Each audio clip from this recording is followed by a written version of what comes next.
Le maître de Joseph fut enflammé de colère. Il prit Joseph et le mit dans la prison, dans le lieu où les prisonniers du roi étaient enfermés.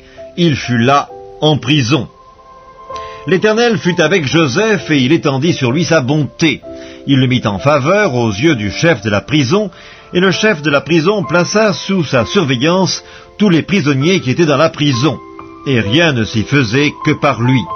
Le chef de la prison ne prenait aucune connaissance de ce que Joseph avait en main, parce que l'Éternel était avec lui. Et l'Éternel donnait de la réussite à tout ce qu'il faisait.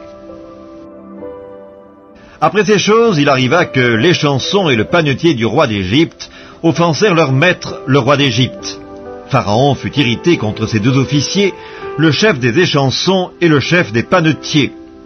Et il les fit mettre dans la maison du chef des gardes, dans la prison, dans le lieu où Joseph était enfermé.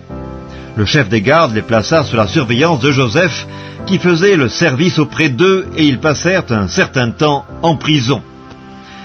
Pendant une même nuit, l'échanson et le panetier du roi d'Égypte, qui étaient enfermés dans la prison, eurent tous les deux un songe, chacun le sien, pouvant recevoir une explication distincte.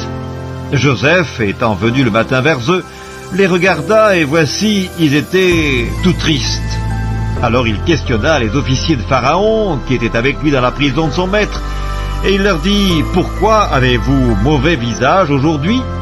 Ils lui répondirent « Nous avons eu un songe, et il n'y a personne pour l'expliquer. » Joseph leur dit « N'est-ce pas à Dieu qu'appartiennent les explications? Racontez-moi donc votre songe. » Le chef des échansons raconta son songe à Joseph et lui dit « Dans mon songe, voici, il y avait un cep devant moi. Ce cep avait 3 sarments. Quand il eut poussé, sa fleur se développa et ses grappes donnèrent des raisins mûrs. La coupe de Pharaon était dans ma main, je pris les raisins, je les pressai dans la coupe de Pharaon, et je mis la coupe dans la main de Pharaon. » Joseph lui dit « En voici l'explication. Les 3 sarments sont 3 jours. Encore 3 jours, et Pharaon relèvera ta tête et te rétablira dans ta charge. Tu mettras la coupe dans la main de Pharaon, comme tu en avais l'habitude lorsque tu étais son échanson.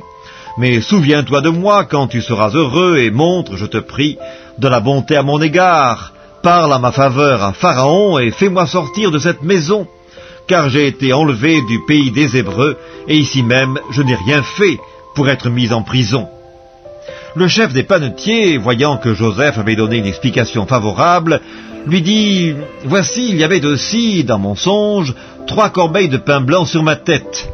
Dans la corbeille la plus élevée, il y avait pour Pharaon des mets de toute espèce, cuits au four, et les oiseaux les mangeaient dans la corbeille au-dessus de ma tête. » Joseph répondit et dit « En voici l'explication, les 3 corbeilles sont 3 jours, encore 3 jours, et Pharaon enlèvera ta tête de dessus de toi, te fera pendre à un bois, et les oiseaux mangeront ta chair. » Le 3e jour, jour de la naissance de Pharaon, il fit un festin à tous ses serviteurs, et il éleva la tête du chef des échansons, et la tête du chef des panetiers au milieu de ses serviteurs.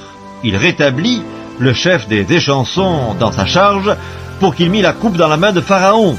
Mais il fit pendre le chef des panetiers, selon l'explication que Joseph leur avait donnée. Le chef des échansons ne pensa plus à Joseph, il l'oublia.